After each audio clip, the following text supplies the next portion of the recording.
بسم اللہ الرحمن الرحیم۔ السلام علیکم دوستو، انفارمیشن الارم 360 میں خوش آمدید۔ دوستو، آج ہم بات کریں گے بندروں کے متعلق بہت ہی دلچسپ حقائق کے بارے میں۔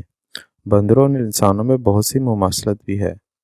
بندروں اور انسانوں میں پائی جانے والی مماثلت ایک لمبے عرصے سے سائنسدانوں کو متوجہ کیے ہوئے ہے۔ تاہم میری کلوبل لکھتی ہیں کہ ان میں فرق بھی بہت دلچسپ ہے۔ بندروں کی ماہر شارلٹ ایلن بروک نے بندروں کا قدرتی ماحول میں مشاہدہ کرنے کے لیے کئی سال گزارے ہیں۔ ان کا کہنا ہے کہ مجھے اکثر حیرت ہوتی ہے کہ جب یہ ہمیں دیکھتے ہیں تو ہمارے بارے میں کیا سوچتے ہیں۔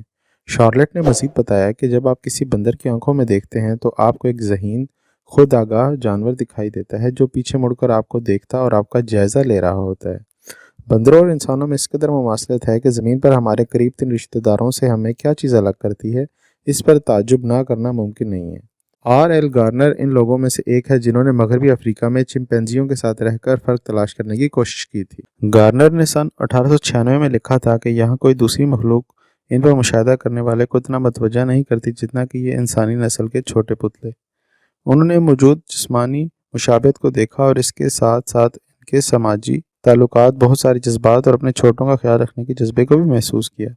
لیکن جس چیز نے گارنر کو بہت زیادہ حیرت میں مبتلا کیا وہ تھی ان کی زبان۔ انہوں نے بندروں کو آپس میں بات چیت کرتے دیکھا، لیکن وہ کیا کہہ رہے تھے اور کیوں؟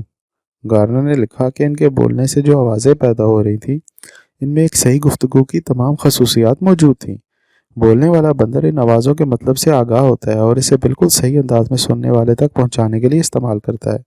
انہوں نے مزید لکھا ہے کہ بندر کسی ایک کو مخاطب کر کے اس کی جانب دیکھ کر بات کرتا ہے اور وہ صورتحال کے مطابق اپنی آواز میں اتار چڑھاؤ لاتا ہے۔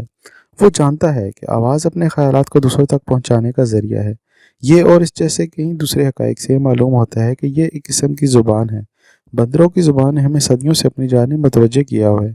1 جون سن 1698 میں اس دور کے اولین ماہر البدان ایڈورڈ ٹائسن رائل سوسائٹی کے سامنے ایک چھوٹے قد کے چمپینزی کے اعضاء کے حوالے سے اپنی تحقیق لے کر آئے تھے۔ یہ چھوٹا جانور انگولا سے برطانیہ لایا گیا تھا۔ جہاز پر سوار کرنے کے دوران گرنے سے اس کا جبڑے کو نقصان پہنچا تھا اور اس کے علاوہ وہ ایک وبائی مرض میں مبتلا ہونے کے بعد 2 ماہ تک ہی زندہ رہ سکا تھا۔ ان کی یہ تحقیق ان کی ایک کتاب کی شکل میں موجود ہے جس میں ایک بندر، انسان اور چمپینزی کا موازنہ کرنے اور اس جانور کی ہڈیوں اور پٹھوں کی تفصیل اور پیمائش کے علاوہ دل کو چھو لینے والی کہانی بھی ہے۔ کیسے اس بحری جہاز کے عملے نے اس جانور کا خیال رکھا تھا۔ جہاز کے عملے نے اس بندر کو کپڑے پہنائے، اسے اپنے ساتھ میز پر بٹھا کر کھانا کھلایا اور یہاں تک کہ اسے بستر پر بھی سلایا۔ اس سے معلوم ہوتا ہے کہ اس جانور نے ملاحوں کو بھی حیرت میں ڈال دیا تھا۔ ایک انکشاف خاص طور پر دلچسپی کا حامل ہے، وہ یہ کہ ٹائسن نے دیکھا کہ انسان اور چمپینزی کے گلے یا حلق میں بہت ہی معمولی سا فرق ہے۔ انہوں نے اپنی کتاب میں لکھا ہے کہ یہ بالکل انسانوں جیسا ہی ہے، تو پھر یہ بولتے کیوں نہیں؟ اس کے بارے میں ایک نظریہ تو یہ ہے کہ اگر چمپینزی خود کو سننے کے لیے ہمیں اپنے قریب آنے دے تو شاید ہم انہیں قید کر لیں، اس لیے وہ انسانوں کی موجودگی میں خاموش رہتے ہیں۔